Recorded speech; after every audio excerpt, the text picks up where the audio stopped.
Okay, Chairman, we're now live. Right, thank you very much. Welcome everybody. I would like to welcome all councillors and members of the viewing public to the meeting of the Northamptonshire Shadow Executive Committee. Members are reminded to keep your microphones muted unless invited to speak. If you wish to debate on an item this evening, you're requested to raise your electronic hand and then to lower it again having spoken. I would also like to remind members that there is an exempt item under asset capital schemes and reserves notifications, which will be considered in private at the conclusion of the public part of this meeting. And I have been informed that officers wish to withdraw from consideration item 13 on the agenda, tenancy agreement and housing policy for one day, to be considered instead at a future meeting. As chair, I have accepted the request and the item has been withdrawn. Agenda item 1, apology for absence. Chair, could I just mention in terms of item 13, it's just appendices A to C which is being withdrawn. John Conway will be presenting the remainder of that item to you this evening. I'm most grateful for that clarification, Ben. Thank you. Thank you. I've got Stephen North is going to be running a little late and will come into the meeting later on. Have we got any other apologies for absence? None received, Chair. Right. We've got a big agenda, so let's crack on. We have a number of requests to speak at this meeting as follows. Councillor Laura Lawman, Chair of the Overview and Scrutiny Climate Task and Finish Group, will be present to introduce item 8 on the agenda, Climate Change Framework for Northamptonshire. We have also received one written question from Councillor Jim Hakewell. Finally, I'm pleased to have with us Councillor Ian McCord, leader of West Northamptonshire Shadow Authority, who I've asked to address the meeting. So are there any, has anybody else indicated they want to speak, Ben? No, that's all, Chair. Leader, can I just say, I think Councillor Ian McCord is trying to connect, though he's just joined. He was having trouble joining us, but I think he's managed to join. We've got him there. It'd be hideous if he couldn't get on, wouldn't it? Right, so we're going to start with Councillor Hakewell. Can we bring Councillor Hakewell into the meeting, please, Ben?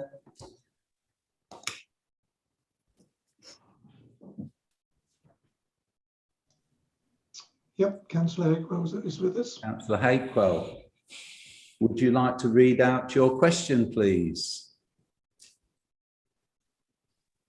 Certainly.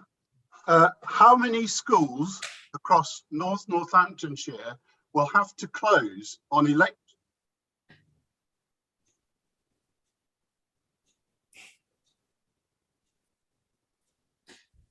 That's your question. Thank you. I'd like to ask Rob Bridge, Chief Executive, to respond on my behalf. Sorry, Chair, but I didn't hear Councillor Hakewell's question. No. The line went dead. Can you read it out again, please, Councillor Hakewell? I certainly can. Good. How many schools across Northamptonshire will have to close on election day, May the 6th, 2021, to enable their premises to be used as polling stations? And what is the additional total cost in Northamptonshire for making the elections COVID safe? Did everybody hear that? Great, Chair. Right, thank you. I'd now like to ask Rob Bridge, Chief Executive, to respond on my behalf. Thank you, Leader, and thank you, Councillor Hakewell, for your question. I'm obviously responding as returning officer for the elections on the 6th of May. So in relation to your point regarding the schools, we are going to be using 18 schools on the 6th of May, and that has resulted in 7 closures, which is less than we've had in previous years. Coming to your point around COVID secure venues and what that cost will be, as you know, the Cabinet Office have made additional funds available for returning officers and local authorities amounting to £31 million. The allocation to Northamptonshire is £94,500. However, at this stage, we don't know what the full cost will be of everything that we need to do, and we won't know that until we've completed the accounts after the election and later in 2021. Does that answer all the questions, Councillor Haywell? Yes, thank you. It clearly would be better to hold these elections in the autumn when COVID safe shouldn't be a problem. But I thank Rob Bridge for the answer. Well, thanks for coming tonight and thanks for asking the question.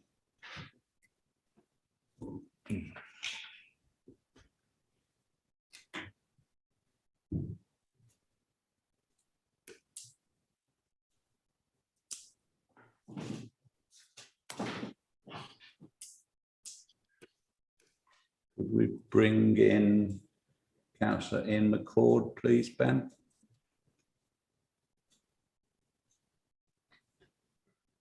He's there. He's there. He's in, right. He's in. I'd like to introduce Councillor Ian McCord, leader of the West Northamptonshire Shadow Authority, who would like to say a few words. Yeah, well, thank you, Russell, and welcome to, thank you to you for allowing me a brief time to speak. I know you have a heavy agenda, as I had on Tuesday, and I don't want to detain you. Nonetheless, I felt it appropriate to wish you all well. We've been on this journey together for almost 3 years, and tonight is your last shadow executive, as I had mine on Tuesday. And we have achieved a lot together, working to get both our councils established. And to misquote Churchill, this is the end of the beginning. And I just want to say a heartfelt thank you to everyone in the North. We need to work together for a long time to come, and our individual success will be linked to our collective success. So thank you for your help and cooperation throughout all the past years. And thank you especially, Russell, for your guidance and advice. You have been invaluable on a few occasions. When the going got a bit heavy at times. And can I place on record my firm belief that as a result of the work that we've done to establish firm, trusting relations between and within all the councils, the districts, the boroughs, the county, before the pandemic struck a year ago, we just had to reorient our project teams to respond. And I firmly believe that people are alive today because we settled a lot of our differences. We established a lot of trust, and we had good working relationships prior to that emergency. I just shudder to think what would have happened had this happened in 2018 in the bad old dark days. Can I just say to my fellow Northern Ireland traveller, Tom Beattie, thank you. It would have been easy for you to have disengaged, as it was 7 against 1, but you didn't. And we might have disagreed. We never fell out, but we always respected each other's position. And I made him many cups of coffee as well. To each and every one of you, I wish you all well and want you to know that we are your sibling council, and I want you to succeed just as much as I want West Northants to succeed. And I hope that we will continue to work in cooperation with one common aim, to do our best by our residents, our businesses, our investors and our visitors. From next week, together in our separate ways, we can give everyone in Northamptonshire a fresh start and a bright future. Thank you for that. Let me send you back with a message. We're going to be neighbours for life. And we should always remember that. And we have always been good strategic partners, and we must continue to be good strategic partners, speaking truth to power and being a critical friend. So thank you for coming tonight and taking the time to come tonight. I'll let you fare thee well while I get on with this rather large agenda. All right, thanks and good luck all. Bye now.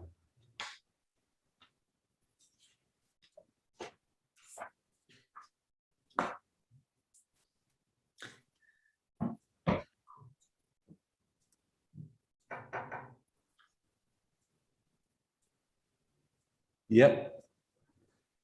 Agenda item 3. Members' declaration of interest. Are there any declarations of interest?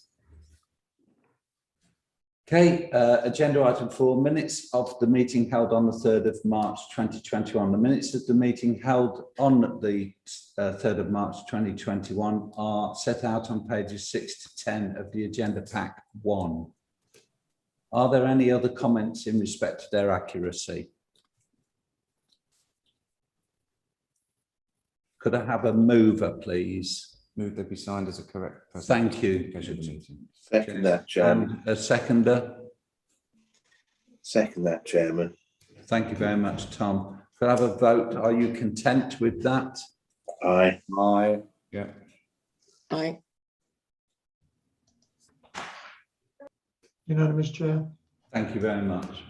Agenda item 5, programme status update. I'm now going to hand over to Lisa Hyde, Director of Transformation, to introduce this report. Thank you, Chair. And this is the programme closure report. I'm just going to ask if Ben can put the slides up. Some of the slides presented tonight are the most up-to-date position, as I'm sure you would expect. Last week, when the papers went out, the programme was moved forward, and we want to present to you tonight the closure report for a programme that we've now been on, as referred to there by Councillor McCord, for over 2 years now. So the programme status report, as at tonight, and I'll give some verbal updates on some of this. Go to the next slide, please. So just to cover off some real major achievements over that period of time: the creation of the Children's Trust and 2 brand new unitary authorities, the repatriation of the LGSS services, the back office services back into the organisation, and the repatriation of the highways client functions. I'm not going to run through all of those, but I think they do give an idea of some of the key and major things that we've achieved over this last 2 years. And it's really important, although we've still got 5 days left and there are 4 working days left, and there is still plenty to do. It is important to not only focus on the things that we still need to do, but some of those major achievements that we've undertaken. Thank you. The next slides going forward are just running through what you'll be very familiar with, those programmes as we've been reporting to you over, and since I've been doing this role for the last 6 months, just to give you the closing position. And they have been presented in a way that's very clear about what we've completed. You will have known particularly some of those key risks over those last few months that we needed to address to get over the line, actions to be carried over, and also to be picked up by the new councils, which are real opportunities, I think, going forward for transformation. So on adult social care, you will know over the last few months we've been bringing back and updating you all on the disaggregation of the adult social care system and how important this was to ensure that it was delivered prior to our go live date. And I'm happy to confirm that after testing last weekend and into the early part of this week, that is all on track. We know we had a plan A, B and C at some points of the programme in case, but we are on plan A, and that is happening, and there has been a considerable amount of work to go into that. So our CQC registrations, they all can be legally operated on the 1st of April, 2 new instances of all our systems, and we know that this service can operate safe and legally, which was always our intention from day one. Actions to be carried over, we've still got some work on embedding those target operating models. You know, we talked through that back 2 years ago. That target operating model is still important, and through the COVID reset, we've still got some work to do on making sure that transformation continues into the new authorities. If we can move on to the next slide, which is children's, but particularly this part is the education programme, which stayed within the programme after the setting up of the Children's Trust. This is all on green, which I'm very pleased to report. We've got some further work to do in terms of that disaggregation work and post the 1st of April.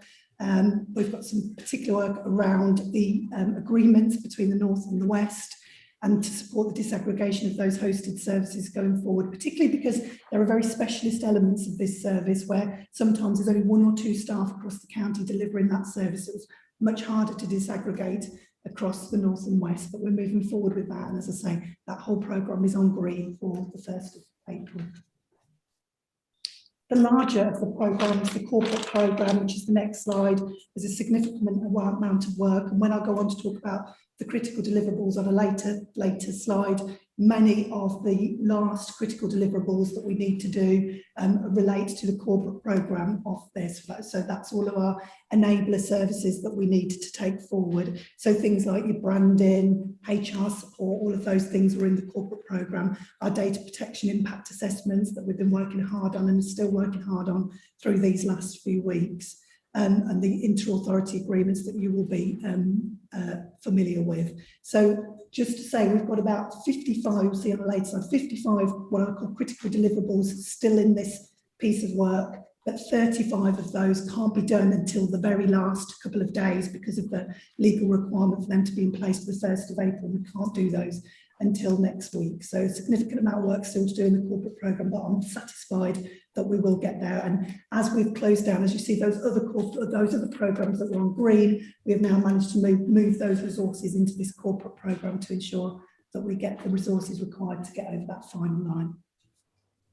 Thank you. Customer contact and digital, again, really happy that this is on a full green moving into this last week.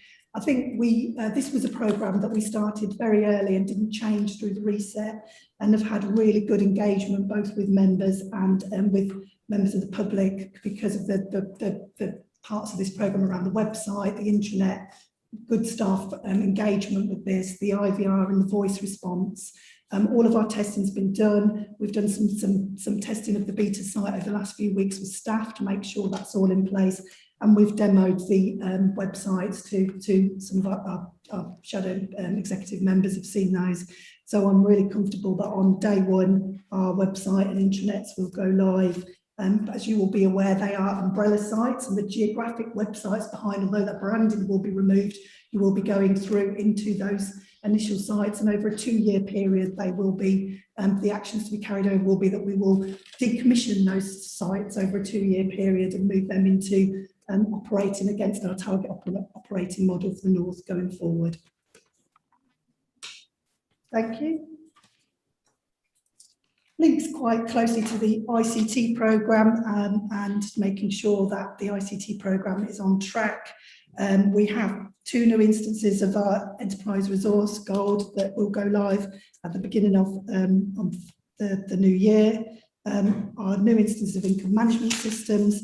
We've managed to roll out all our MS365 tenancies. A little bit more work to do that on that at the NCC, but we're getting there and we'll be in place for the 1st of April.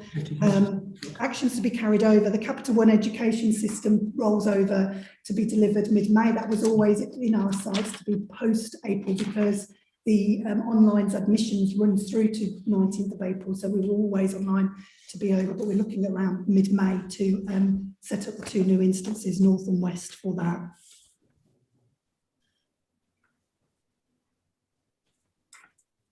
Finance programme, lots of work on here. You'll see through the bullet points there, and you as members will have received the reports through your shadow executive around council tax support, business rates, obviously the council tax in itself, all of those bills and then those being issued over the last few weeks. Happy to say that that process was more or less 100% on target, and we've everything in place to get that forward.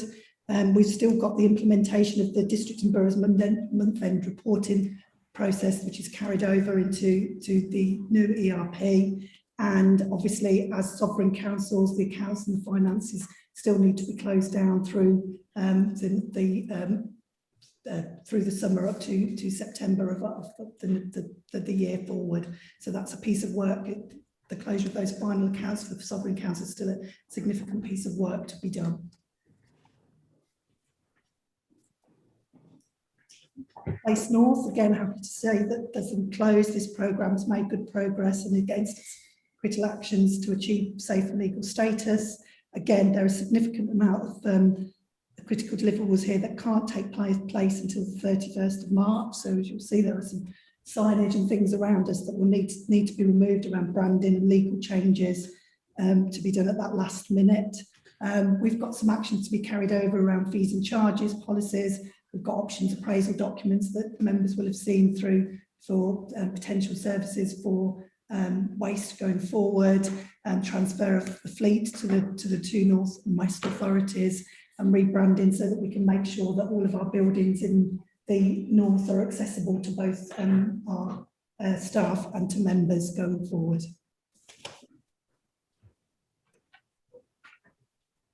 And there is a Place West programme as well. Obviously, there's some critical deliverables there. We've included that in the slide because it's one programme. We've been working through all of these, but that's just to give you an update and to reassure that the Place West programme is on target. So where are we? The last slide here. I can safely say that we're on track for the delivery of a safe and legal to authorities on vesting day. That says that as at the 22nd of March, just 75 critical deliverables, as I said earlier, that's down to 55, 35 of those we can't do until those last day. A day one success plan is in place. We have a setup for next week to make sure that as we go live, we almost have backup plans in place for operating almost like a gold emergency planning situation, just in case. But I'm very hopeful that we won't be required to use that, but it's important we have that there. You'll see we've outlined the financial position. 85 million in savings was sought. That'll be a figure that will be familiar with all of you. 35 in 29-20 delivered, on track to deliver the 14 million during 2021, and we've got 36 million to deliver post vesting day. So as my and Jane Carr in the West's roles change from, you know, the programme, getting this programme off the line, it very much then turns into being very focused on our transformation plans going forward, which are still intertwined with the West, as in obviously we've got all of that hosting arrangements to undo and work with our West colleagues going forward. So we've got full day two list and robust plans in place, which include those opportunities. We will remember members that you were very keen to retain those opportunities, as some of those were lost as we did the COVID reset, but they are still very much recorded in our full day two list of transformation opportunities going forward, and were considered by the Transformation Task and Finish Group in their draft timelines, and they have one more meeting early April just to pull the North and West timelines together around those hosted services. And the last slide, just to say that's an important milestone, the last update as the programme as we hand over to the two authorities, and looking forward to our future success. Thank you. Thank you very much, Lisa. Has anybody got anything they want to ask or say? I've got Martin Griffiths. Thank you, Mr. Chairman. And Paul Helsby was a very difficult act to follow, but I would just like to say a few words about Lisa, who, as we know, has got Northamptonshire DNA in her veins, and what a tremendous job that she has done in that short period of time to get us to where we are today, and all her team, and obviously working with her colleagues in the West. I think it's absolutely staggering, and I'd just like that to be noted, Mr. Chairman. Thank you for that. Has anybody else got anything they want to say or any questions? I've got nobody indicating that, so would somebody like to propose? Delighted to, Mr. Chairman. Thank you, Martin. And second, Ian Jelly. Could you hold your hands up and keep them up there so that Ben can count them, please? Are you content to note this report? That's unanimous, Chair. That's unanimous. Thank you very much. We now come on to item 6, assets, capital schemes and reserves notifications. Earls Barton Parish Council, the Grange Sports Field, and Janice Gotts is going to present this report. Janice? Thank you, Chair. Yes, this is a report for a in principle agreement to a capital grant of 800,000 for the Grange Sports Field. This is on the understanding that the grant is only released following confirmation of other funding sources, that these have actually been committed to the scheme. At the moment, the Borough Council of Wellingborough is working with Earls Barton Parish Council, developing the Grange Sports Field. The Wellingborough, at its meeting on the 24th of February, agreed the release of the grant in principle, and this report is also included in the packet Appendix A, alongside the business plan for the development of the Grange Sports Field. I mean, that's for new community facilities as well, so looking for a new pavilion, to be installed. We're changing facilities for the sports, and also to make changes and develop the old pavilion to create an active lifestyles hub as well as part of that. And that's all contained within the business plan and states out the reasons for that when we look at the health and well-being of the population, as well as what this can bring to the community.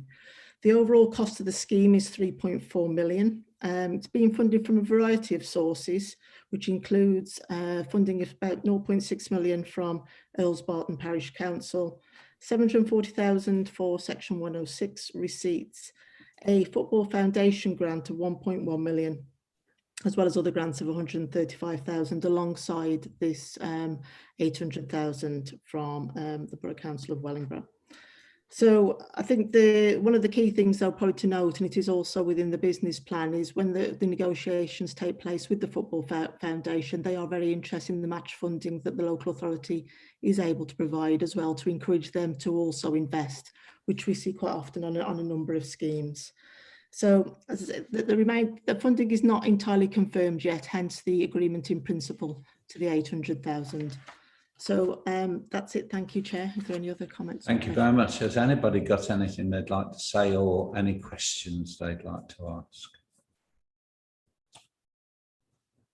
Jason Smith. I just think I'm supportive of this as it stands, really, because anything that gets people active and gets them off the sofas and gets them kicking balls around or doing something, you know, that works up a sweat, it's got to be good for morale, it's got to be good for mental health, and this is something that people are struggling with massively at the moment with the year of lockdown that we've had. So very supportive of this, and would like to see the project happen as soon as possible. That's wonderful. I've got Martin Griffiths. Just a short word on this. I'm very proud of this scheme. The business case is very, very solid. One thing I know about Earls Barton, the people and that community, is that if any group can get the funding together, it's Earls Barton, and they've got a rich history in getting services delivered and getting projects delivered over a long period of time, and I have every confidence that they can do it. Thank you, Chairman. Thank you. I've got nobody else wishing to speak, so could I have a mover? Move that it. Jason, and a seconder. Second that, Chairman. Thank you, Tom. Could we have a show of hands, please? Just keep them up for a little while Ben does the counting. That's unanimous, Chair. That's unanimous. Thank you very much. We now come to item 7, blueprint change request, and I'd like to invite Kerry Pannell, Assistant Director, Housing and Communities, to introduce this report. Kerry? Thank you, Chair. Hi. Hi. Hopefully this is fairly straightforward. So it's requesting a change to the blueprint. So when the blueprint was put together, N-Sport as an entity was on the blueprint, hosted North for 12 months, but the granular detail of the school swim service wasn't captured. We obviously recognised that that was an issue and needed to address that.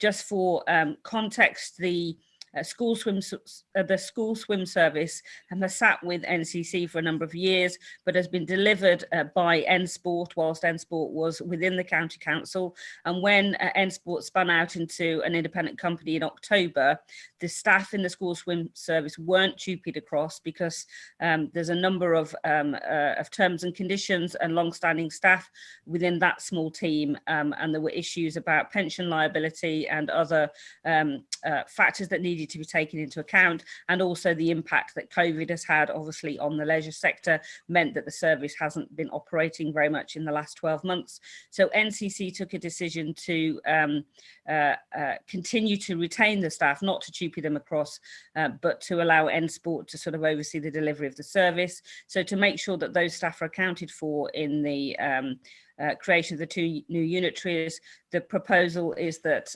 alongside the hosting arrangement for N-Sport in terms of the relationship management, that the the school swim service is hosted north for 12 months, still with the arrangement that it's delivered by End Sport, but is obviously overseen by the North, whilst we work out what the longer term picture should be for that service.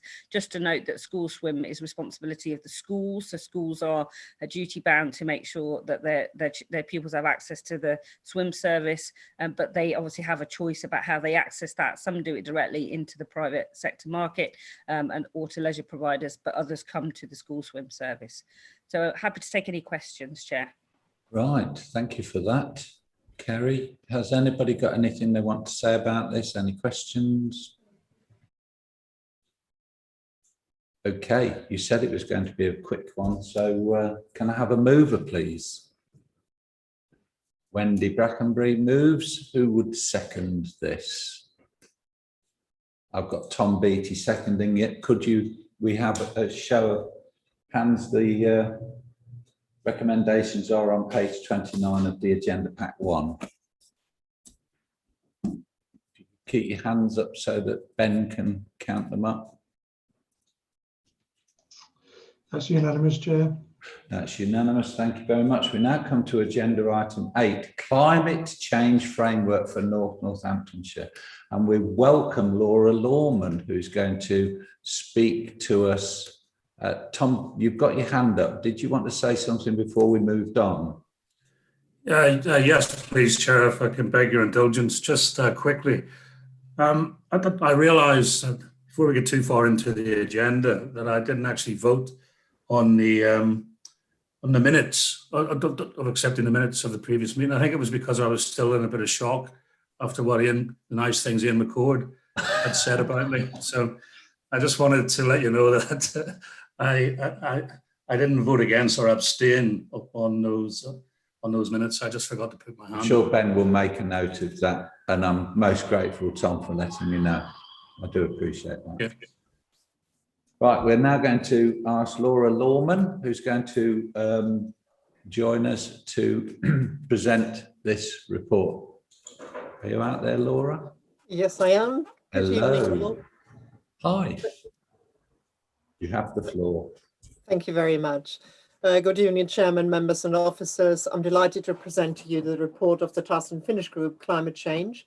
Our Task and Finish Group was cross-party. We held 10 meetings, created an email address to ensure public responses could be considered. I'm very sorry that it seems we have added about 103 pages to your already heavy agenda papers this evening. Our report of recommendations for the new unitary authority to adopt was separated into 7 sections. 1, leadership and ambition, for instance, develop a clear plan for the first 5 years of office, embed political and corporate leadership into the behaviors, appoint a lead responsibility for climate change matters, and extend training to all, including members. Procurement and finance, incorporate green practices into the procurement process, appoint contract managers within the procurement process to carry out regular reviews and KPI contracts. And that was really emphasized several times.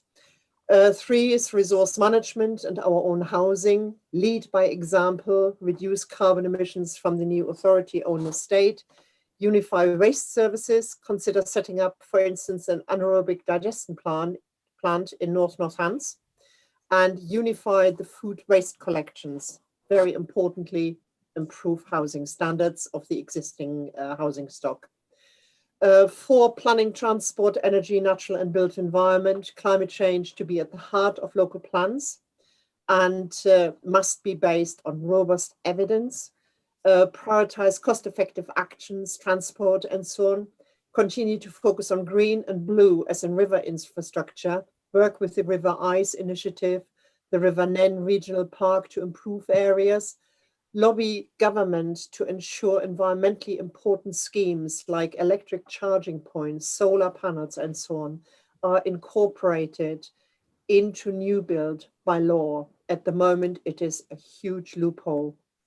5, education, skills and economy, align local activities, for instance, with SEMLab, work with businesses and business leaders to support economic activities. 6, health and social care and vulnerable communities, ensure that North Northampton becomes a green, healthy place to live, develop and integrate policies to address public health inequalities and climate change, and 7, engagement partnerships and actors, encourage new and existing environmental partnership work across Northants to continue strategy partnership, i.e.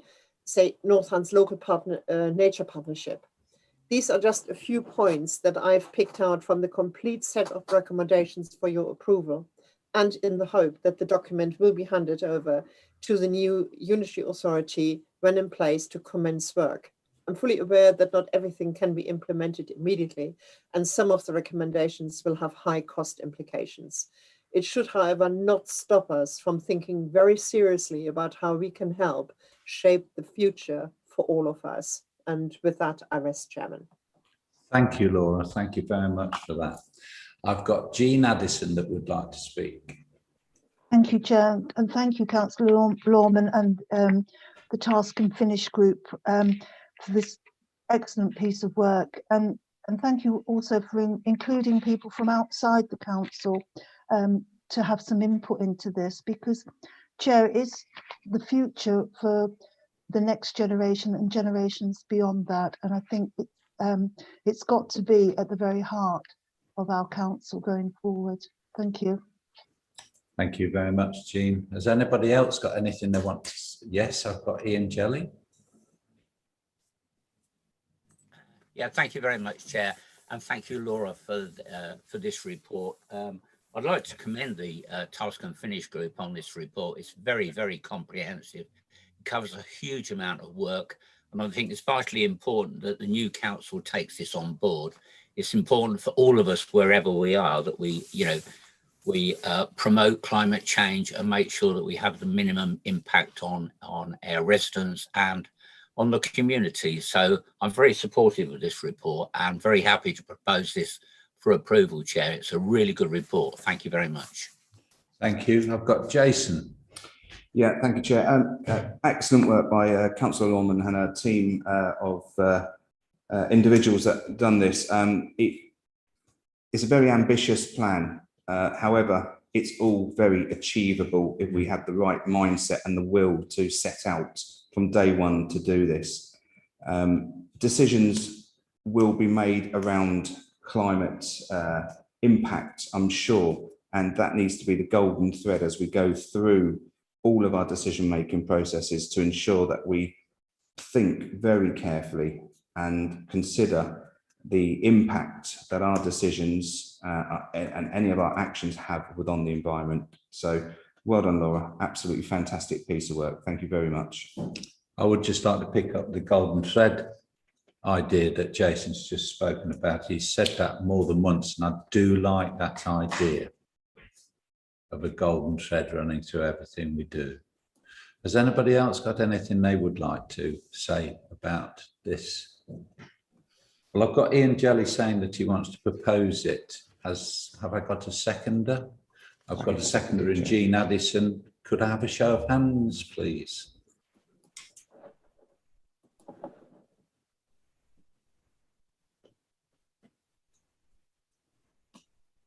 Unanimous, Chair.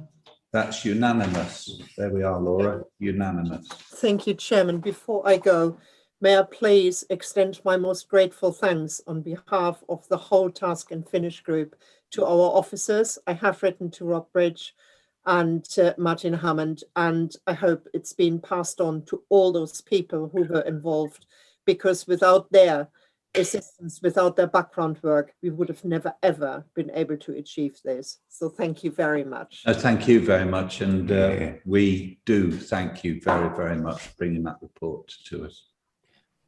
We're now going to move on to agenda item 9, North Northamptonshire Community Safety Partnership Plan 2021-2022. And I'm going to ask Mike Greenway to talk to this report. Mike, hello. Hello, Chairman. Thank you very much indeed. The North Northampton Community Safety Partnership have produced this plan to take forward. It's a statutory partnership consisting of a number of what we call responsible authorities. And on the 1st of April next week, Northamptonshire Council will replace the 4 district borough councils plus the county council as the responsible partner within that partnership. So it's timely that the shadow executive considers this report and the plan before that happens. So a lot of work's gone into it. What we've tried to do really is keep the plan reasonably short term, because one of the things that Northamptonshire Council needs to do is build a new relationship with the other responsible partners and the many, many other organisations that support the delivery of this plan going forward. What we have in Northamptonshire, or across Northamptonshire really, is a good wealth of information out there, having done these now for a number of years. But we've also got some very willing partners on board which help us achieve the things that we need to do. And we've followed at the moment the current county community safety priorities, and they're set out in the plan. And these are the things in there, the actions and things that we can do as a partnership to deliver the outcomes of those strategies. Now, moving forward, the priorities, I wouldn't expect them to change significantly, but there may be other opportunities to do things a bit differently as we progress through the lifetime over the next 4 to 5 years or so. It's traditional to have a 3-year rolling programme for community safety, but at the moment, as I say, we need to build new relationships, build things with partners, and take things forward in that particular way. So the critical thing I think for all of us at the moment is to understand the structure a bit better. We're doing a lot of work around the structure of the CSP, Community Safety Partnership. We are building new links for the types of things that we want to achieve going forward. That structure that you see in the plan at the moment is at this point in time, but it is going to change. As I say, there's a bit of work going on around how we get ourselves equipped for moving forward, and how we build those relationships that I've spoken about. I'm more than happy to answer any questions that members may have on this, Chairman, but we, as a partnership, we're looking forward to taking this forward and delivering it as it's planned. Thank you. No, thank you, Mike. Has anybody got anything they'd like to say or any questions? I've got Tom Beat. Tom. Yeah, more a comment, really, Chair, rather than a question. I like the plan, clearly, and the safety of our community is paramount, and I'm happy to see the priorities that have been identified. I think they're extremely important: serious and organised crime, domestic abuse and sexual violence, and antisocial behaviour and hate crime. I think the second of those priorities might be something that could be challenging, and probably is challenging at the moment. I think that there's an awareness, I think, of an increase in things like domestic violence, simply because of the lockdown, and I think the inability of people, maybe in vulnerable positions, women in particular,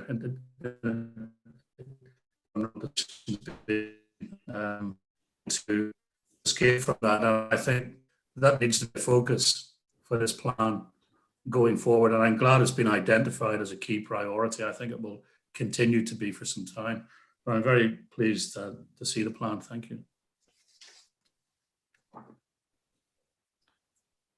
Thank you for that, Tom. Wendy? Thank you. I'm fully supportive of this plan, which takes us into the first year of the Northants Council. Sorry, it's just been said, some of what I was going to say, but I fully support the priorities as well. And domestic abuse obviously has been highlighted as something that has increased during lockdown. So working with partnerships and our partners is paramount, and I fully support the plan. Thank you, Wendy. Yes, the nation's incredibly fragile, isn't it, at the moment? So we do have to be very aware of these things. Martin Griffiths. Thank you, Chairman. I'm sure it doesn't surprise you that I wish to say a few words on this, as it's in my portfolio. They will be brief. This is really important, and it carries on the progress that we've made as sovereign councils. And a lot of this is actually easier. Nothing's easy, but it's easier to achieve as one than it is as 4 or 5. So I commend the report. I think it's also really important as far as our vision is concerned, and we know what our vision says. So I'm happy to recommend this to be agreed. Thank you very much. I've got nobody else wishing to speak, so I've got a proposer. Could I have a seconder? Wendy, could we have a show of hands, please?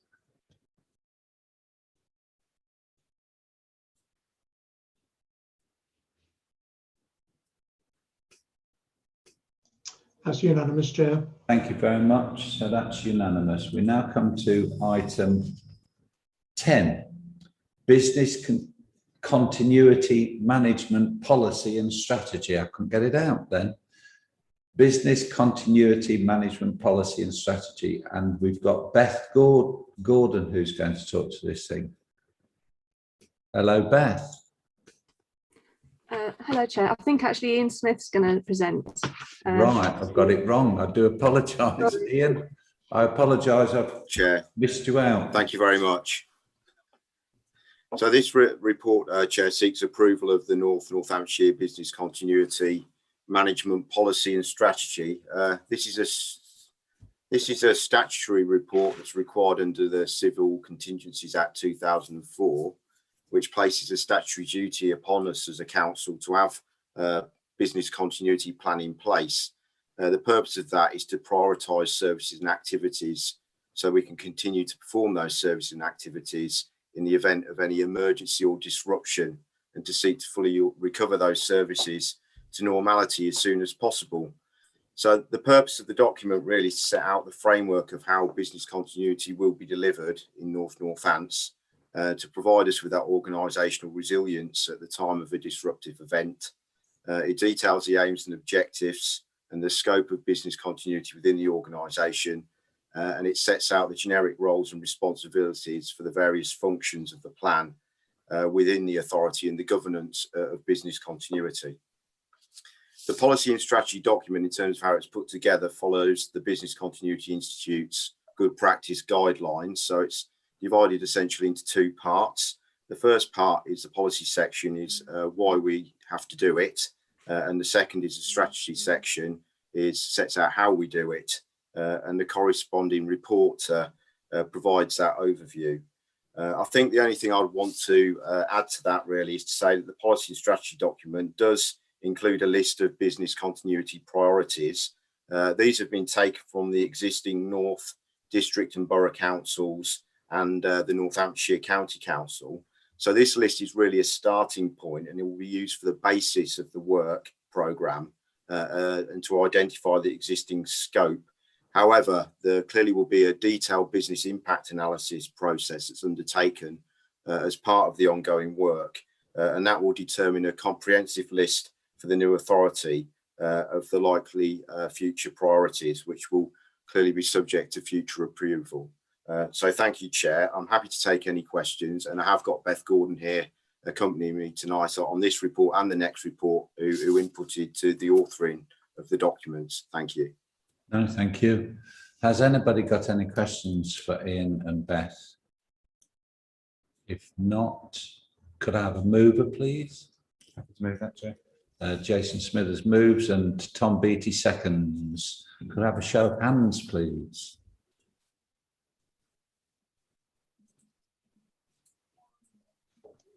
That's unanimous, Chair. Thank you very much. That's unanimous. We now come to our agenda item 11, emergency plan, critical incident plan for Northamptonshire. Now, Beth, which one of you, Ian or Beth, which one's going to do this report? It's myself again, Chair. Oh, right, okay. Off you go, Ian. Thank you. So this report seeks approval for the emergency plan and critical incident plan for Northamptonshire. Again, this is a statutory document that's required under the Civil Contingencies Act to have an emergency plan in place. So that will detail how we will respond to emergencies within our area.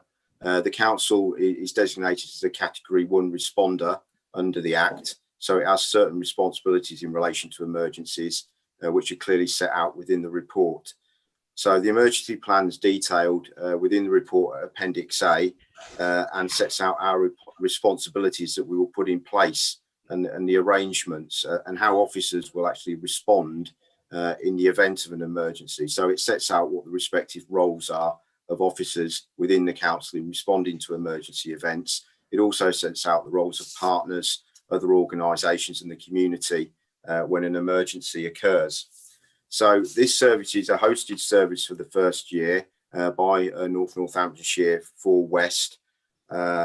So we're in the process of effectively training officers within the roles in the plan currently. We've confirmed the officers required for the duty roles within the plan recently for gold, silver and emergency planning rotas. And basically the intention would be we review this plan after a year to ensure that it links in with the council's new structure and the way that we deliver services. So I'm happy to take any questions, Chair. Thank you. Thank you for that. I've got Martin Griffiths. Martin? Yeah, not so much a question, more of a comment, and the importance of this and also the previous report as far as where we are a year and 2 days into the effects of COVID-19. And all these things are really important. I think it's good that we have these plans, and we're going to look at these plans on an ongoing basis and learn from the experience that we've all picked up in this terrible period that this country and the planet has been through. Thank you, Chairman. No, thank you. I've got nobody else showing that they want to say or ask any questions. So could I have a proposer? Jason, a seconder. That's Wendy. Could I have a show of hands on this, please?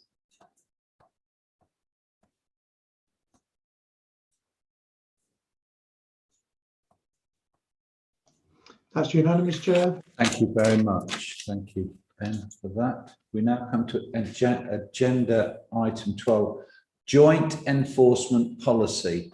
And Ian Smith is going to talk to this report. Thank you, Chair. This report seeks agreement to a joint enforcement policy for Northamptonshire Council. That policy will set out the approach of the council to taking to ensure we've got effective and efficient delivery of all our regulatory inspection and enforcement functions across the authority. The intention of that really would be to ensure that we improve legal compliance while supporting and minimising burdens on businesses and keeping consumers and the public of Northamptonshire safe. So as a council, we're clearly going to be committed to incorporating the principles of good regulation in all our activities. So it sets out that in the policy in terms of our aims to be proportionate, accountable, consistent, transparent and targeted in all our enforcement activities. So the purpose of the policy really is to outline and communicate how we deal with non-compliance with legal requirements with businesses and persons that we regulate, as well as the general public who might be affected by our regulatory activities. And it sets out our approach to enforcement, covering a range of options to secure compliance from education all the way through to prosecution. So happy to take any questions on the report, Chair. Thank you. Thank you. Before I throw it open to anybody asking a question, I'd like to recognise that David Jenny has entered the room and has been here for the whole of this discussion. So, has anybody got anything they want to ask? Could I have a mover, please? Tom Beattie. Could I have a seconder? Ian Jelly. Could I have a show of hands, please?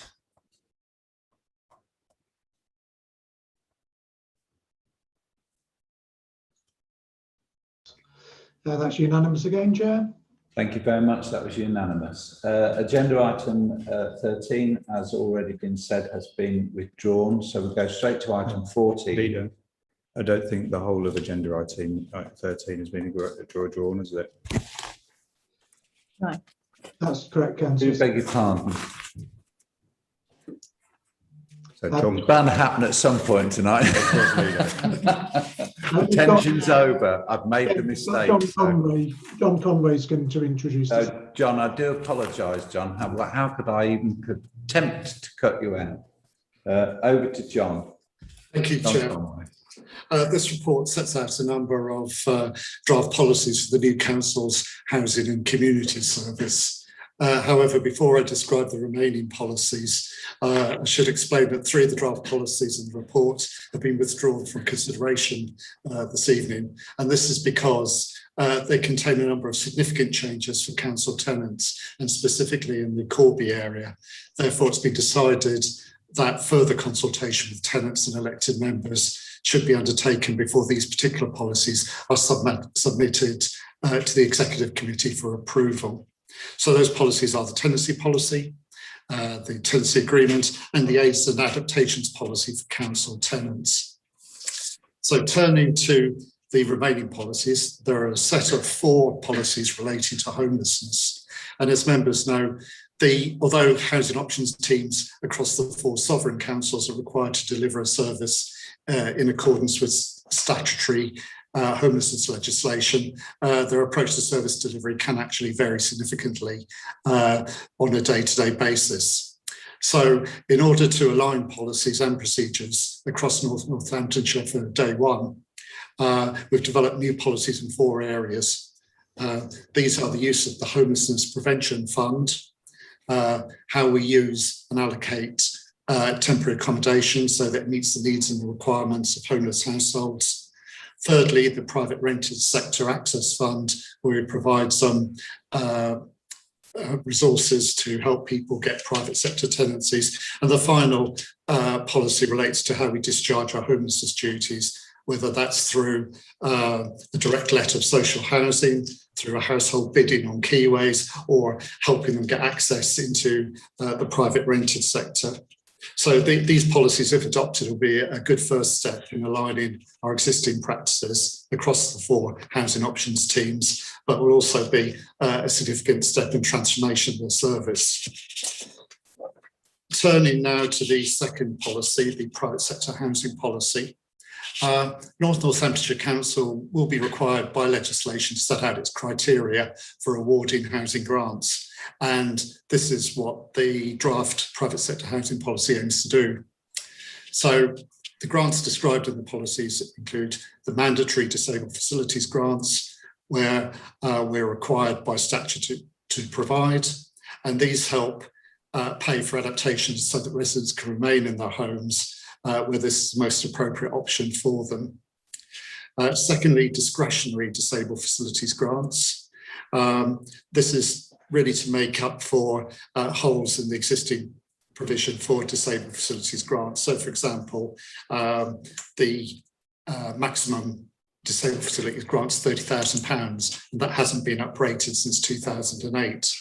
So, to have a discretionary grant, we can actually help finish off works that would exceed the £30,000 threshold. We've also got home move grants, which would help people where a better option is for them to move home rather than to adapt their existing home. And then we've got renovation grants to help vulnerable households on low incomes to improve their homes and help landlords to bring accommodation back into use. And then finally, we have landlord grants, which are to fund minor repairs to accommodation where that's used to help the council meet its statutory homelessness duties.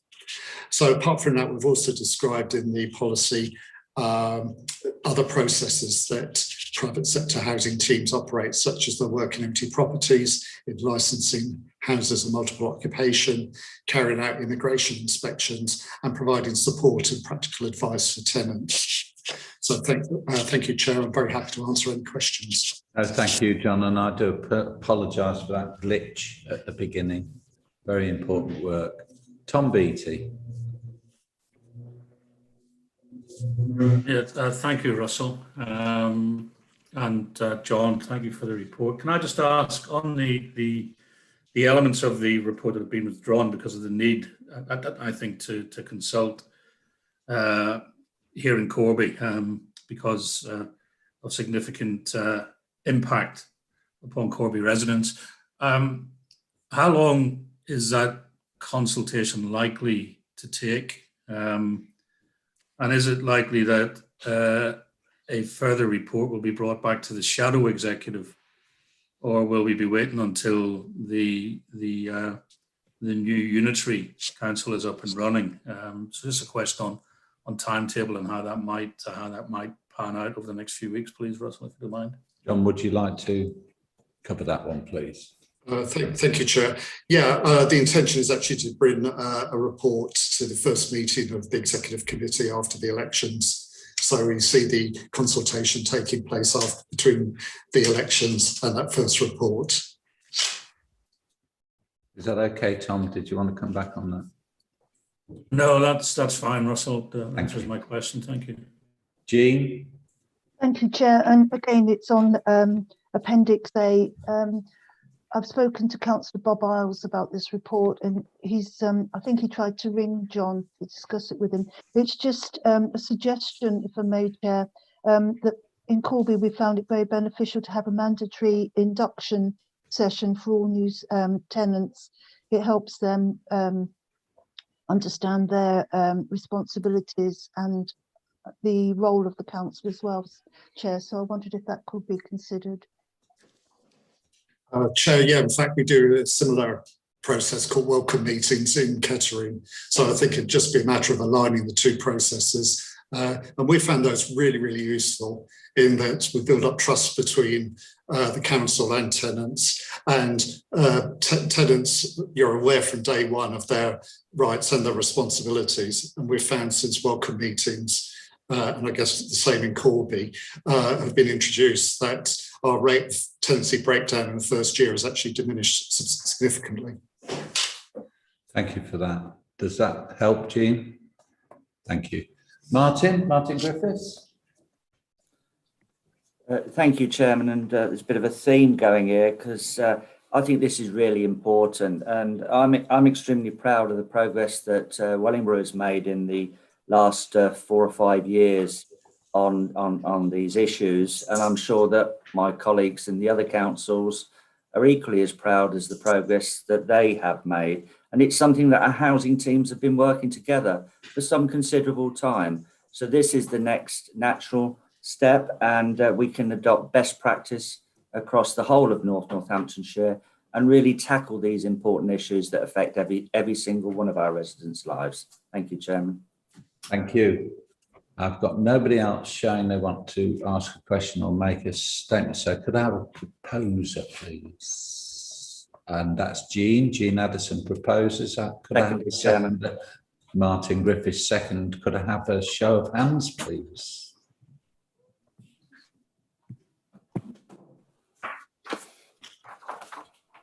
I have to put my camera back on. It's off temporarily.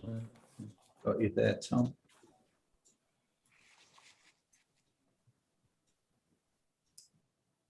That's unanimous, Chair. Thank you very much. We now go to agenda item 14, council tax discount for care leavers policy. And Lucy Hogston is going to talk to this report. Thank you, Chair. Lucy. Thank you. Hello. So this report proposes a policy for a council tax discount scheme for care leavers in Northamptonshire, and we have powers to do this under Section 13A of the Local Government Finance Act. So Northampton Council understands that the transition out of care for young people can be very challenging. Without the support of a family and the need to manage their own finances, care leavers may be more susceptible to financial difficulties. Therefore, we're keen to offer support to these young people who may be liable for council tax by giving additional funds on top of other discounts and support that may be available to them, such as single persons discount and local council tax support. The proposed policy outlining the support can be found in Appendix A, but in summary, we're looking at a discount of up to 100% of the council tax liability for care leavers aged 18 until their 21st birthday. This can be an automatic award and will not require a means test.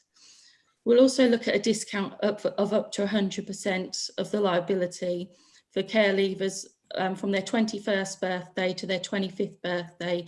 And these will be looked at on a case-by-case basis and will include a means test as well.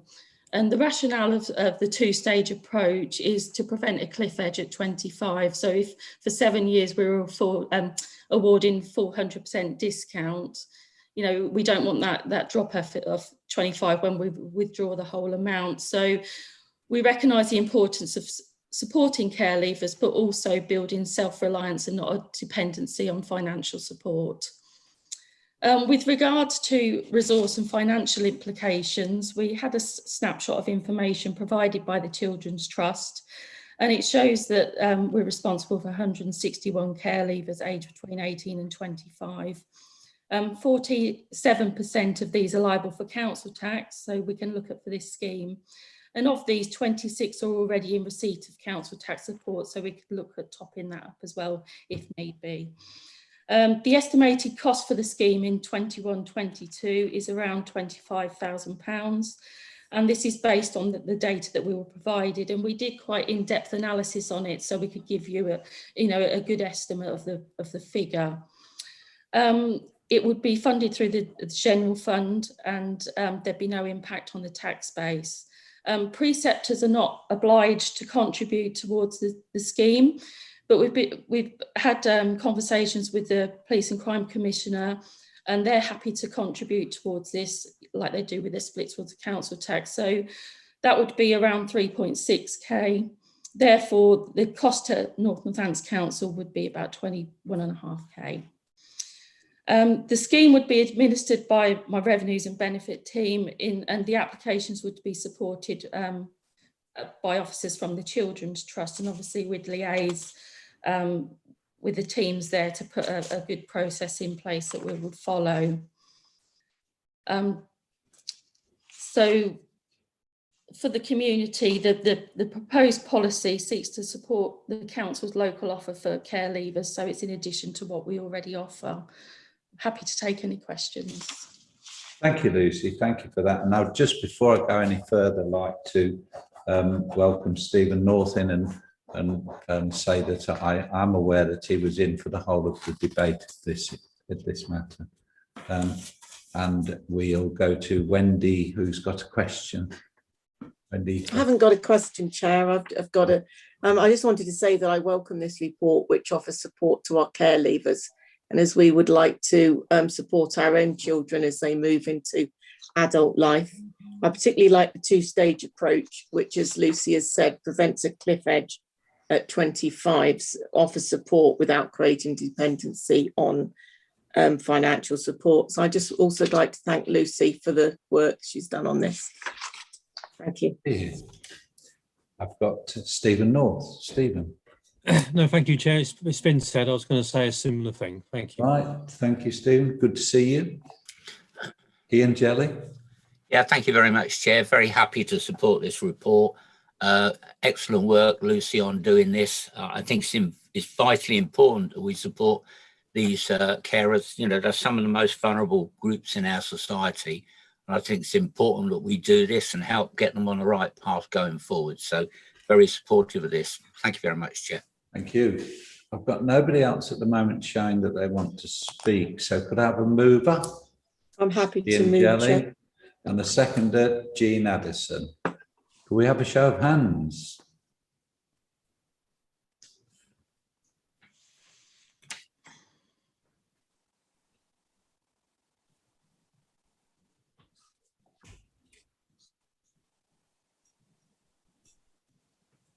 That's unanimous, Chair.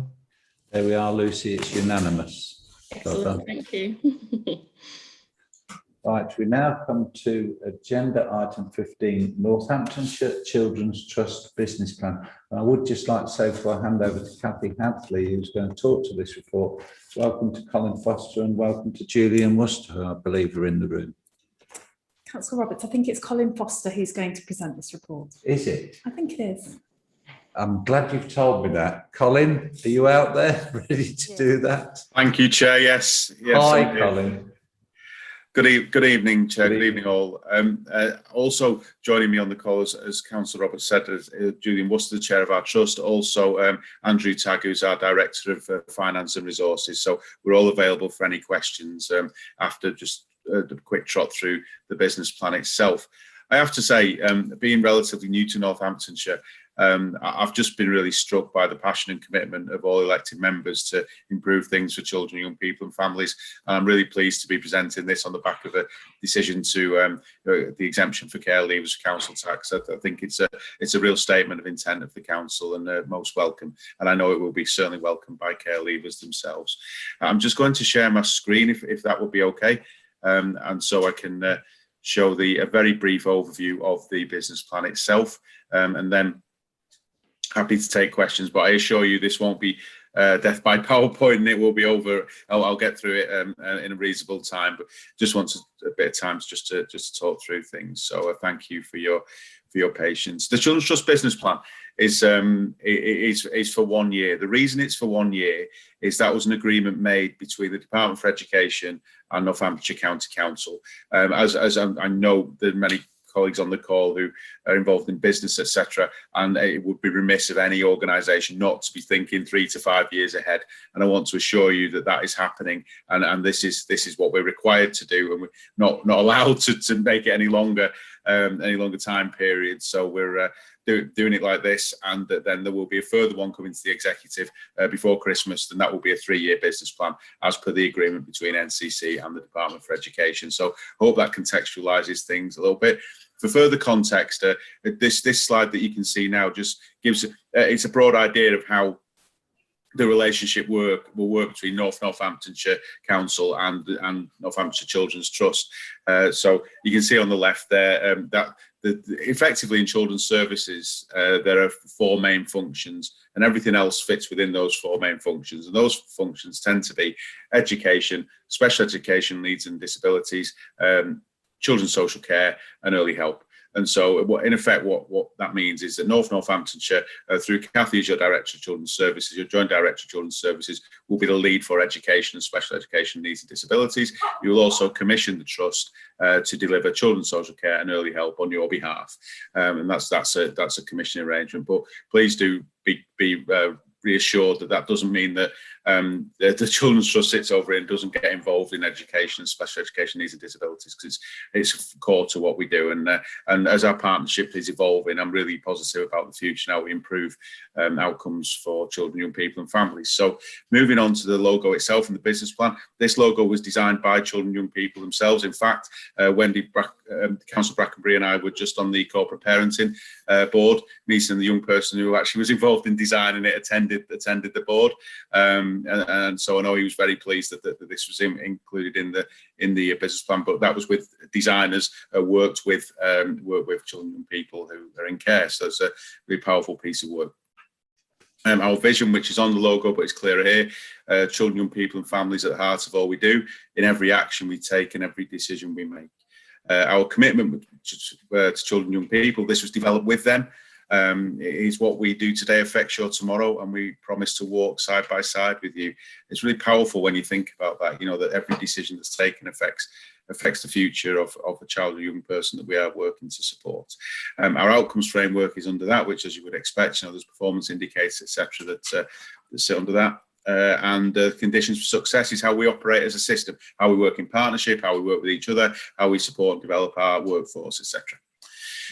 Just to reiterate our commitment to children and young people, because quite fundamentally that's what we're all about. These are comments from children and young people that help shape the business plan. I won't read through every comment. They are in the business plan that is part of the papers.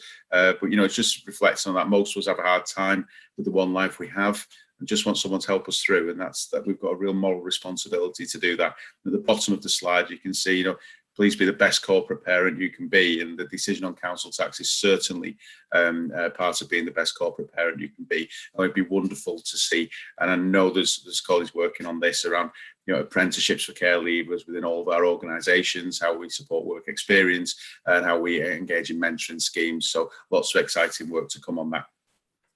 The next slide is also include, all the information here is in the papers you have, but this is a poem written by a young person who was taken into care under Northamptonshire at the age of 9. She's now 17 and a half. And she wrote this about her experience. Now, if you think about it, when you're age 9, you wouldn't be able to articulate your thoughts in this way.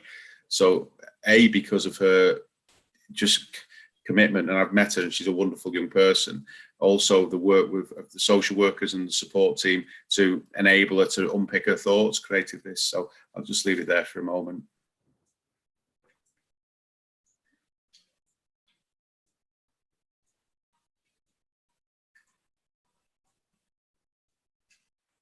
Whenever I present this, I always take the time to read it again because it never gets less powerful. These are the values of Northamptonshire Children's Trust. Again, I won't read everyone out. They're there to be read and they're in the document. But this is about how we work together, how we communicate well, how we get the best solution for children, how we make a difference with that trust integrity. You know, and I have a simple question to all the staff in the trust. That's, you know, please, I ask you to do the best job of your life every single day, and I promise I'll do mine. And I make that commitment to you as elected members and with responsibility for children's services in Northamptonshire. These are our priorities. These priorities are from the Ofsted improvement plan that came over from Northamptonshire County Council, and just tweaked a little bit better based on the new vision of the trust and also the recent Ofsted visit that was published today. So, you know, they're the areas that we really focused on to improve, because these are the areas that need to improve. But I have to say, I'm really pleased to report that there are some strong developments in each of these areas.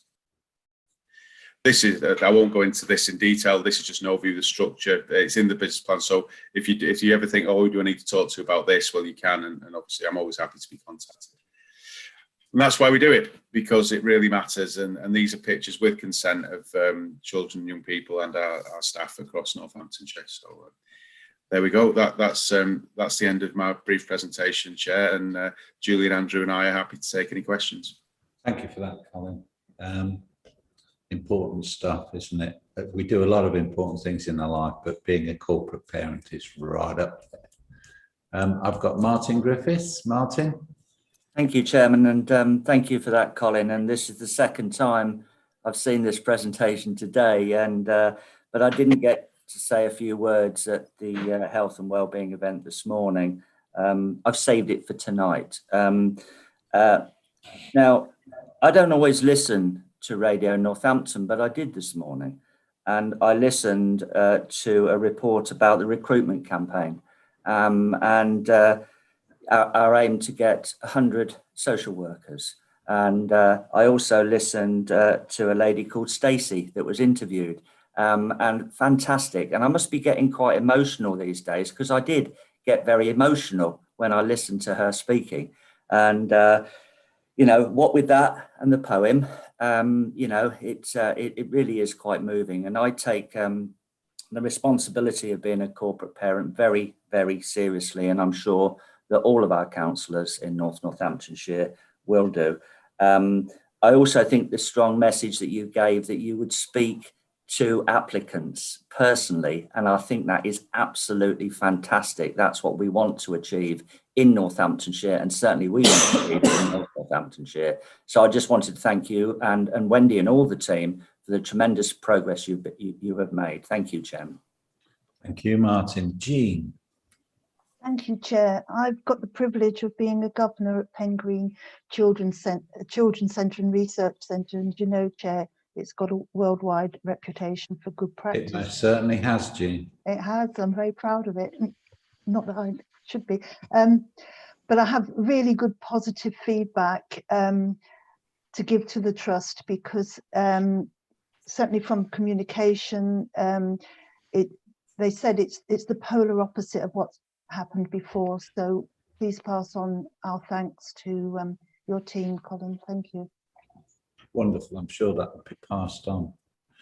I've got Wendy and then Tom. Wendy. Thank you, Chair. The passion and commitment to children, young people and families is evident within this business plan. So I'm really supportive of it.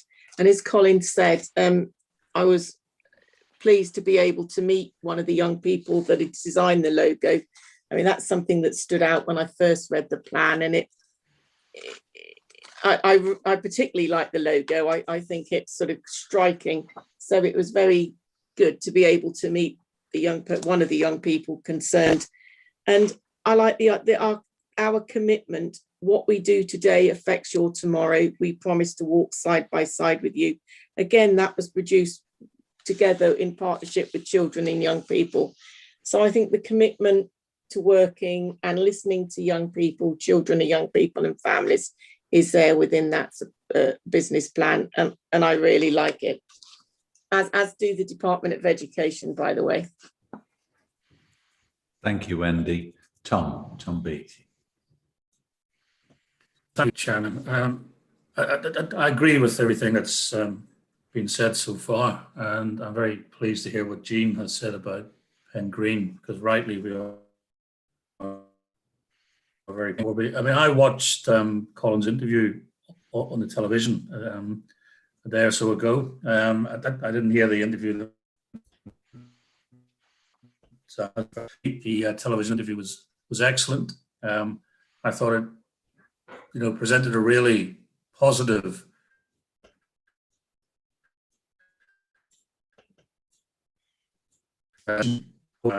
Colin, well done, because that messaging, I think, is important, and it was very well put together, I think, and I think would probably be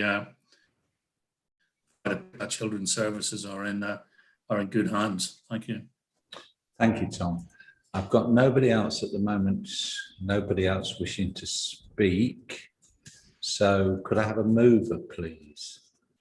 Jean, and a seconder, Wendy. Could we have shows of hands, please?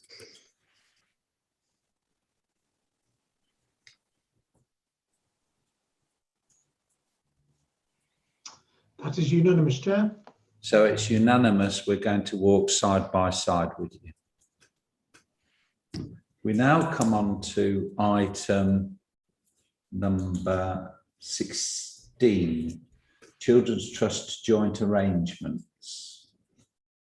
Yes. And I believe it's Adele Wiley. I was just testing the water there to make sure I got the right person. Adele Wiley is going to talk to this report. Thank you, Leader. Thank you, members. So the purpose of this report is to seek members' agreement to the arrangements which govern the relationship between the two councils as they take over the contractual arrangements with the Children's Trust from Northamptonshire County Council. Members are asked to note the governance arrangements which become operational on the 1st of November and agree the structure of joint arrangements between North and West Northamptonshire councils. If we could display the slides. Thank you very much. So the slides and the diagrams on your screen, so if you can move to the next slide, please, set out some useful background and context, hopefully, to what is quite a complex governance arrangement. So just in terms of some background, the Secretary of State obviously issued a statutory direction in October 2019 to establish a Children's Trust. And how we work with the Trust is set out in a contract which sets out how the arrangements work. So if we look at the core contract, that's called the service delivery contract, and that's the second from your left on the diagram. And that sets out the arrangements for how we share data, how we pay the Children's Trust, and how we pay them and what we expect from them as well. We've also got the performance development framework, so the performance management framework as well. So that sets out some key performance indicators, and those have been referenced within Colin's business plan that he just presented. So that's how we manage those. We also have a service support arrangement. So that's on your left-hand side. And those both West and North Northampton councils are going to provide support services to the Children's Trust, which they will then buy back to ensure that they can operate effectively. So those are services such as payroll, complaints, for example, where they're buying back those support services from us. You can move to the next slide, please.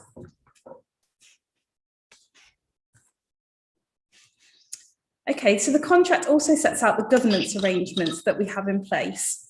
So we have the strategic group, and that has the lead portfolio holder on it. A membership was set out by the DFE in the contract that we signed up to some time ago. In terms of the operational group, that's chaired by Kathy, who's our Director for Children's Services, and it's an officer group. And once again, membership is set out by the DFE and is in the contract. We then have the Support Services Board, which looks at those services that we're delivering to the Trust. And then on the far right-hand side, we have the Joint Committee, and that's the key vehicle for this and delivering it in terms of governance. And that is what is subject to approval tonight for members. It will be chaired by an exec member, and its membership will be formed of exec members from both authorities, and it manages relationships between the North and the West and the support services that we are delivering. We also have the Joint Officer Board underneath the Joint Committee, and that provides support to that Joint Committee. Next slide, please. Okay, so this sets out the democratic meetings that we have and accountability. And the contract states that we can call the Children's Trust to those meetings 3 times in any 1 year. So as you'll see, those democratic meetings are the executive, as we call it, the relevant overview and scrutiny committees, and any other relevant committees of the Cabinet. So those democratic meetings can call the Children's Trust in, and that will ensure that we have full accountability for the Council moving forward. Okay, so in terms of the legal documents that you're also asked to approve this evening, those are required to make sure that we're safe and legal on day 1. And when the Children's Trust was set up, it was obviously set up in the name of Northamptonshire County Council. And as with all transitional arrangements, we need to now make sure that those arrangements that I've just described work effectively for the 2 successor councils. It doesn't affect the substantive arrangements put in place last November. So that's the main contract, which was agreed with the DfE in relation to the Children's Trust. But we need these arrangements to ensure that we're safe and legal and that we have everything that we need to make sure that we're ready for vesting day. You'll note within the report, the delegated authority is sought for the Director for Children's Services to be able to finalise the agreements. And that's just to make sure that we have everything finalised before vesting day and making sure that we're ready to go then. Okay, thank you, members. Thank you very much for that. Has anybody got anything they want to say or any questions? Jason Smithers. Jason? Yeah, I'd just like to seek some reassurance from Adele, the monitoring officer, that she is happy with the contract as it stands and the arrangements for the joint committee, and that it gives us in the North the relevant level of protection that we should have for our children and us as a sovereign body further down the line if we wish to extract ourselves from such a joint agreement. Adele? So the joint committee and the joint arrangements are in relation to the support services that we arrange. So it's a relationship between the West and the North. So in terms of that has been negotiated. We're still negotiating with the Children's Trust, and that's been through a really robust process. So I think it has everything that we need in there to make sure that it protects our position. And obviously we'll be working through the joint trusts and that. So we've got all the key provisions within there that we need in relation to that. Jason, did you want to ask? No, just thank the monitoring officer for that clarification. Thank you. Thanks, Adele. Has anybody else got anything they want to? Could I have a mover then, please? Could somebody move this? I've got Tom Partridge, Underwood. A mover, a seconder. Delighted to second, Chairman. And Martin Griffiths seconding. Could I have a show of hands, please?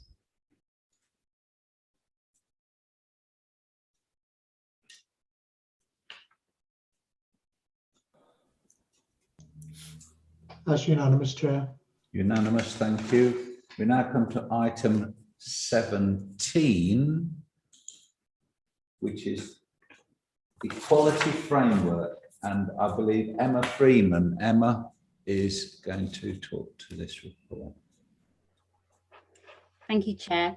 I bring to you for consideration the equality framework for Northamptonshire. So I'm seeking approval for the Equality and Diversity and Inclusion Policy, and secondly, the Equality, Diversity and Inclusion Strategy that covers 2021 to 2025. The strategy has been created with the Equalities Task and Finish Group, and the strategy satisfies our legal obligations in regard to the general and the specific duties of the Equality Act 2010. So, and that is to firstly to publish data on equality groups that are affected by our decision making. Secondly, to publish an equality statement stating our commitment towards equalities.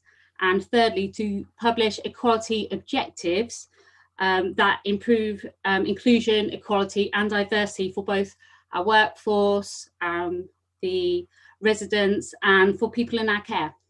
The equality objectives themselves have been developed using the principles of the equality framework for local government.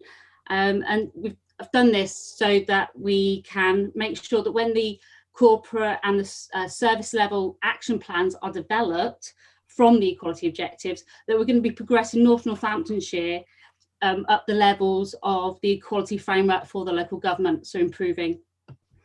Also, we'd like to highlight that the document that you received within the appendices, the strategy document, is an accessible format. The group, the Equalities Task and Finish group, felt that we should have a visually more impactful version to be published, and that is currently getting formatted into the corporate design. So to therefore appeal to a wider audience. Thank you. I'll hand back over to you, Chair. Thank you very much. And I've got a comment or a question already for you, Tom Partridge Underwood. Tom. Thank you, Chairman. I just want to say thank you, really, because I was chair of this task and finish group, and we worked so well together. We each brought a different thought to the table, and we analysed it, we focused, and we got on with it, and we had good times meeting together. We all enjoyed it. So I want to say thank you to Andrew Hunkin and Emma for the sheer professionalism that they brought to the table. Really excellent. And the councillors, Councillor Elaine Francis, Councillor Chris Smith-Hayes, Councillor John Paul Carr and Councillor Colin Wright, excellent team. And after we've established this, we're having a party. Sounds good. I'm glad you worked hard. Has anybody got anything else they want to comment on or ask?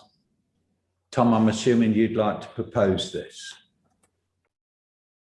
So Tom is proposing it. Can I have a seconder, please? Ian Jelly seconded. Could I have a show of hands, please?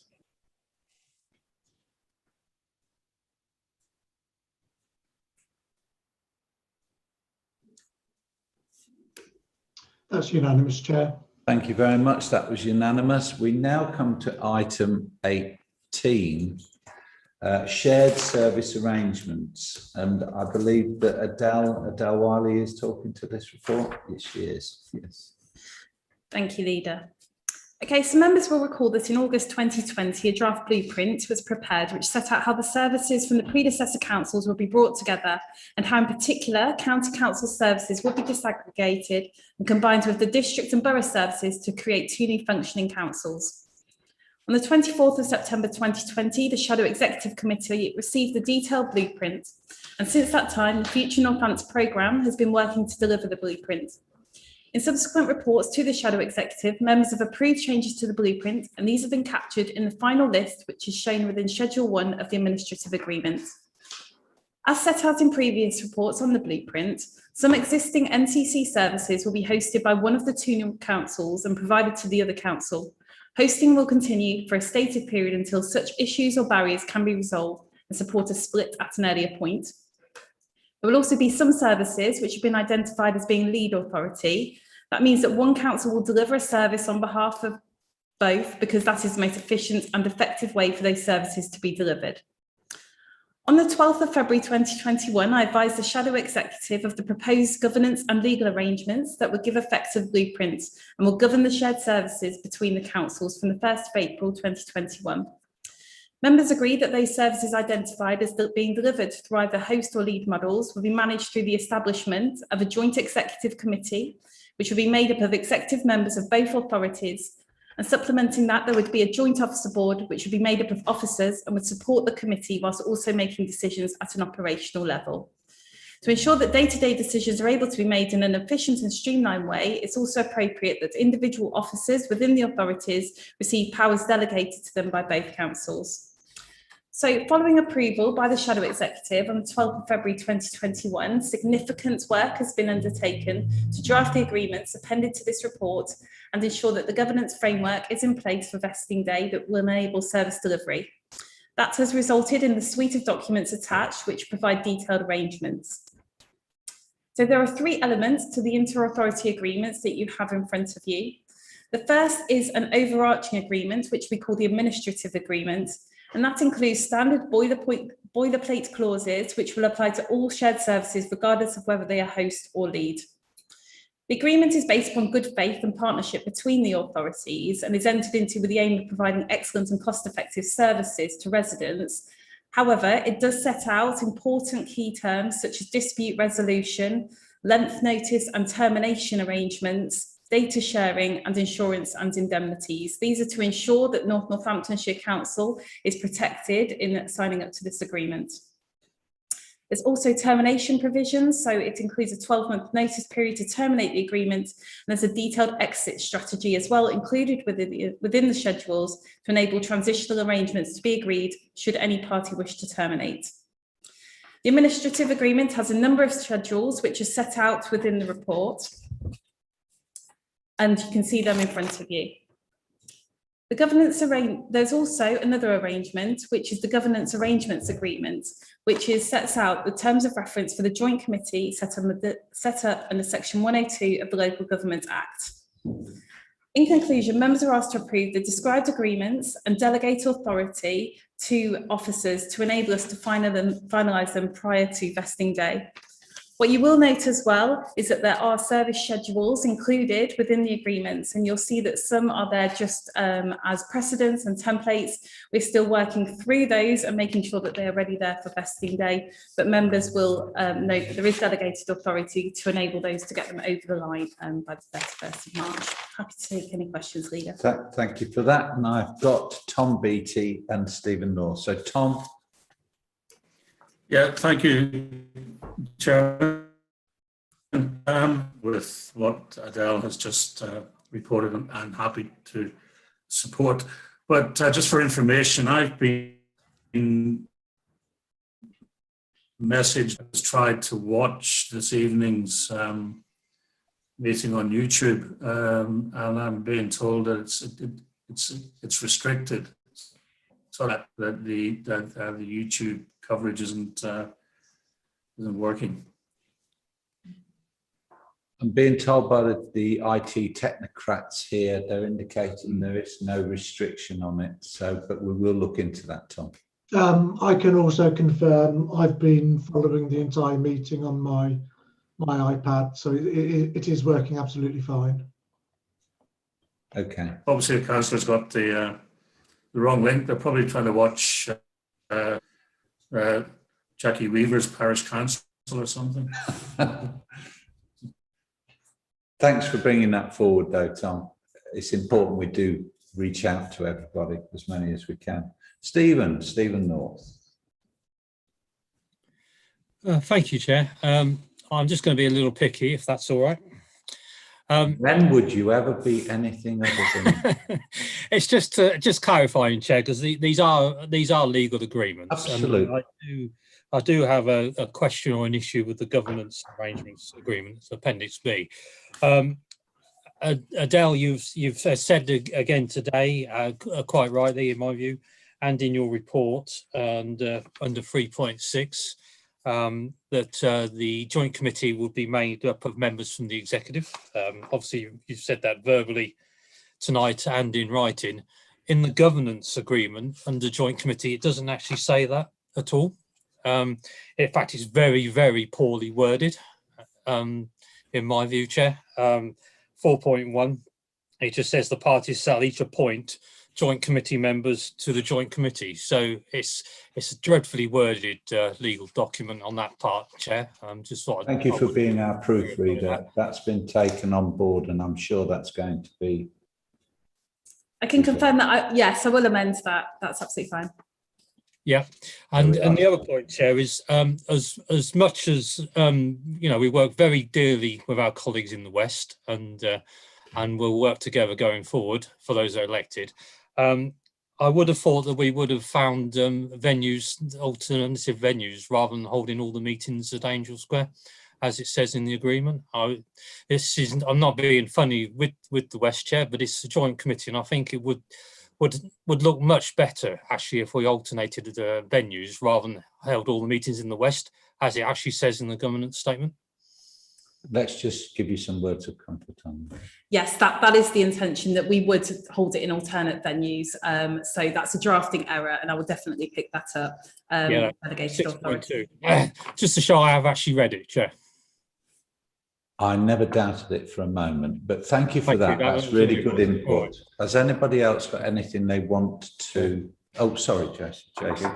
Again, this is probably one for the monitoring officer. Under the recommendations, 2.1 option D, could you just clarify if that is actually correct, the wording in there, or we missed a month? Let's just give her a moment.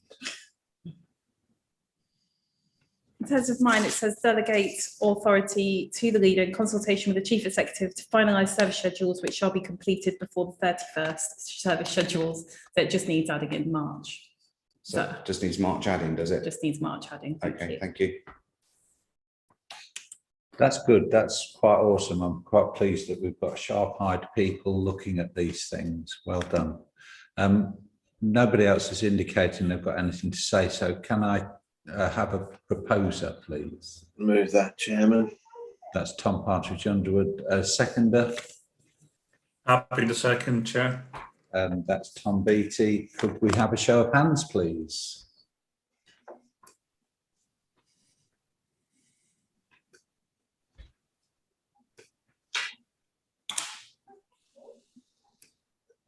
That's unanimous, Chair. Unanimous, thank you very much for that. We now come to item 19, Northamptonshire Constitution Executive, sorry, it's been a long day, executive functions, and this is over to you, Adele, again. Thank you, Leader. So the Constitution was approved by the Shadow Authority on the 25th of February. This report, however, is required as the Shadow Executive must approve those parts of the Constitution which are executive functions. Those include, but are not limited to, the creation of executive advisory panels as part of the hybrid arrangements that the authority has adopted, the establishment of joint committees that have been referenced throughout this agenda this evening, and the officer scheme of delegation in relation to executive functions. Councillor Beattie is the chair of the Task and Finish group that met regularly to consider the Constitution and set out eloquently at the Shadow Authority the principles, framework and key principles of the Constitution meeting. And I don't propose to repeat this, except to say that as monitoring officer, I really value the work that the Task and Finish group did, and they're valuable in making sure that the Constitution was in place for the 1st of April. So we are required to have a constitution for the 1st of April, so members are asked to approve those executive parts of the Constitution that weren't approved at the Shadow Authority meeting. Thank you, Leader. Thank you very much. Has anybody got anything they would like to say? Could I have a proposer then? Sorry, please? Chair. Sorry? 5.2.1 of the report. The council is required to have a constriction in place. Is it constitution in place? Yep. Thank you. We're very sharp-eyed tonight. We're like Hawkeyes, and that's a good thing.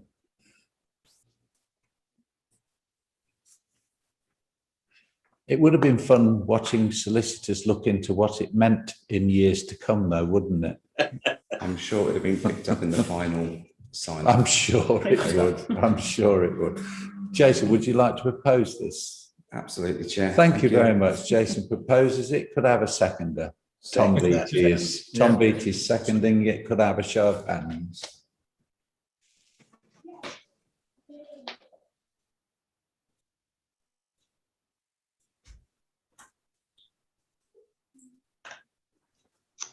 Thank you. That's unanimous. Thank you very much. That's unanimous. We now come to agenda item 20, risk management strategy, and this is for Janice Cox. And thank you, Chair. Equally glad to hear we've got eagle-eyed people as we get onto the risk management strategy then. So I think probably just a little bit of context around this. Not long ago, Shadow Executive approved the vision for the council, and we now know that the council is keen to deliver on this vision in the way it plans, commissions and delivers its services. So thinking about that, we're a new authority, we're going to do new things, we're going to seek opportunities for change, we're going to look for transformation. These are all things that have been reported on in a number of documents. Indeed, only today we've been looking at a transformation as part of that. We're going to be working with partners. We've had the Children's Trust here today at this meeting, and there may be areas that are new and untested as we do move through some of that transformation.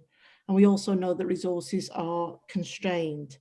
So in order to deliver that change, to improve outcomes that we want to achieve, we also need to understand the risks that are involved and that they are proportionate and there is a management plan in place for those risks.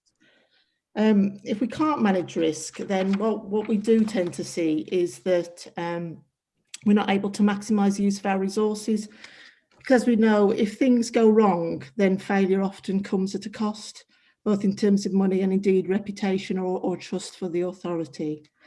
Therefore, risk cannot be sit perhaps with one person or a couple of people. It's the responsibility of the whole council and the council staff to manage that risk, and also to scrutinise and to arrange adequate mitigation of risk as part of that, and that it's ongoing as we do that. And I think what I think that is clear also that we can never eradicate risk as part of any organisation. What we need to do is the effective way to manage that risk. So finally, Chair, whilst I'm seeking the Shadow Executive endorsement for the risk management strategy and to put it in place by the 1st of April, I'll also be taking this strategy to the Audit and Governance Committee as well for their ratification and any comment that they may have, alongside the risk register for the authority and the audit plan for the year. So thank you, Chair. Any questions? Thank you. Has anybody got anything they want to add to this? Have a debate about or question? Could I have a mover then, please? Chairman. Tom Partridge Underwood, and a seconder, Tom Beattie. Could we have a show of hands, please?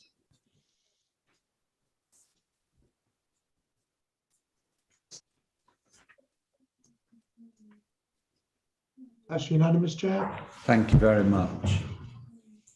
I can confirm that there is one exempt item for consideration at this meeting. I therefore propose to exclude the public and press from the meeting during consideration of the following item of business: assets, capital schemes and reserves notification process, Doddington Road development site, Wellingborough, in accordance with section 100A of the Local Government Act 1972, because exempt information may be disclosed.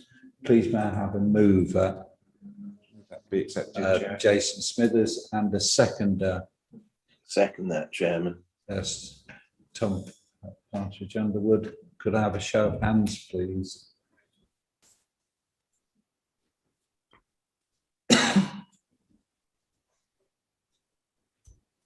That's unanimous, Chair. Thank you very much. This completes the public part of the meeting, and we shall now enter into exempt session. I thank those members of the public in attendance and watching via the YouTube live link.